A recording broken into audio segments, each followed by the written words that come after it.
abrasado pelas tremulações dos sóis, sem saber quantas noites já haviam se passado, aturdido pela inconstância de séculos ou eternidades, quando apenas em surdina um leve torpor suspendia-lhe os ossos,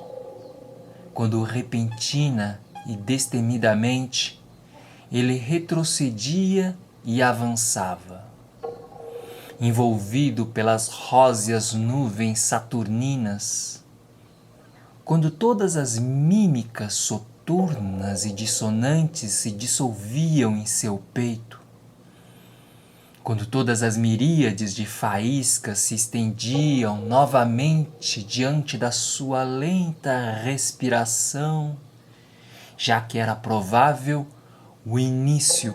de uma longa e vigorosa implosão, tão longa e vigorosa como nunca havia experimentado antes. Apesar de toda a prudência, o que se via era um estranho estiramento de si, ensurdecedor, irreparável, extirpando suas pálpebras, expelindo seus pensamentos. Como se entre os seus centros e as esferas dos anéis dissolvidos, de ponta a ponta se houvesse dilatado uma tessitura densa, impenetrável, porém impregnada de suores e odores que mal podiam ceder espaço àquela aniquilação tão suavemente ofuscante, tão impregnada de um enxame de baforadas, de um exército de sons que por ora não se diluíam, apesar da aparição de algumas gotículas.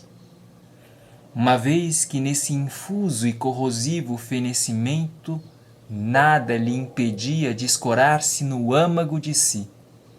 uma vez que ao mesmo tempo, imóvel e disperso, em virtude de uma transpiração dissimulada,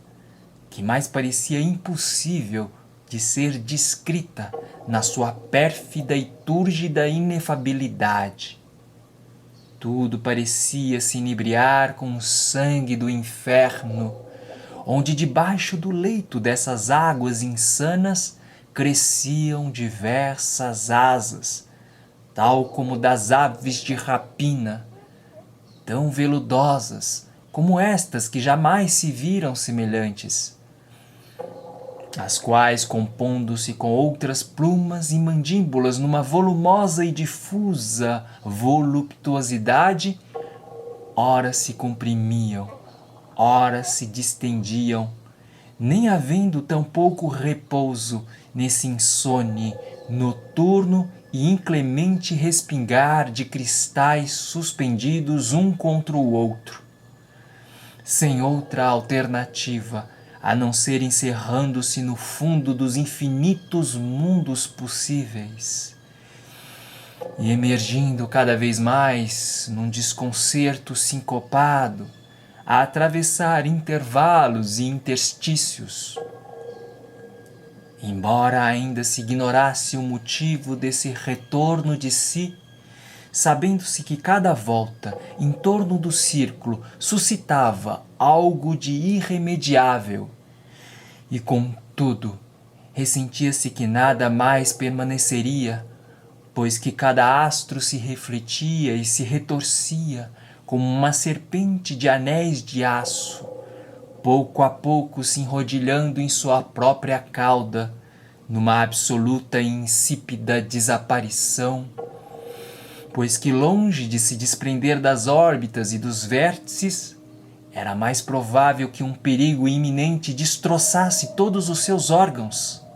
e esse outro inimigo pudesse avolumar-se indistintamente no seu corpo,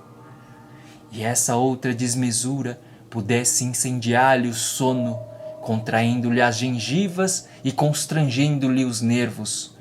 já que agora tudo se limitava ao fluxo das retrações e expansões,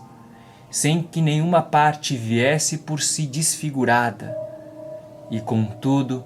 era como se o fígado, os rins, as glândulas, as têmporas, os pulmões e o coração fossem sendo repelidos para fora dos eixos.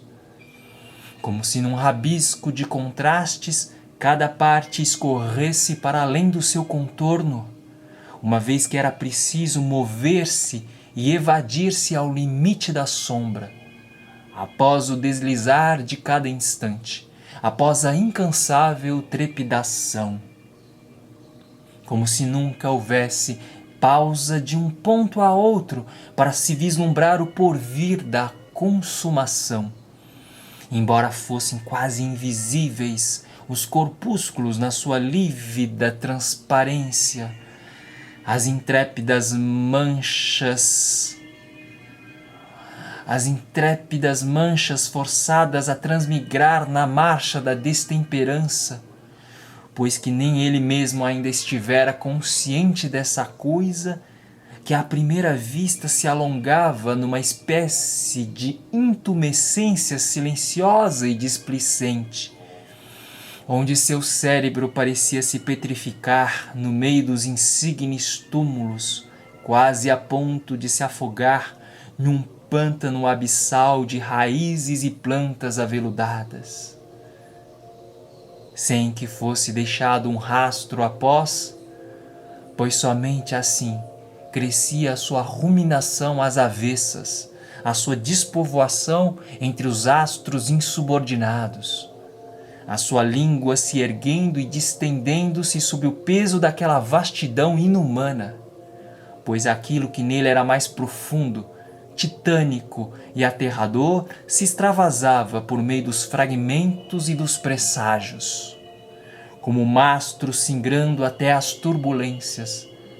pois somente aquilo que nele era mais avassalador se estirava com estrondos, estupores e tormentos, pois somente, segundo após segundo, aquilo que nele era mais insurgente começava a transpor os atalhos e os retalhos dos monumentos,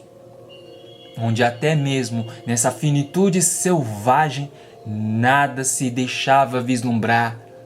onde até aquilo que nele era mais cáustico nasceria e renasceria num imenso, indistinto e irremediável transbordamento de si.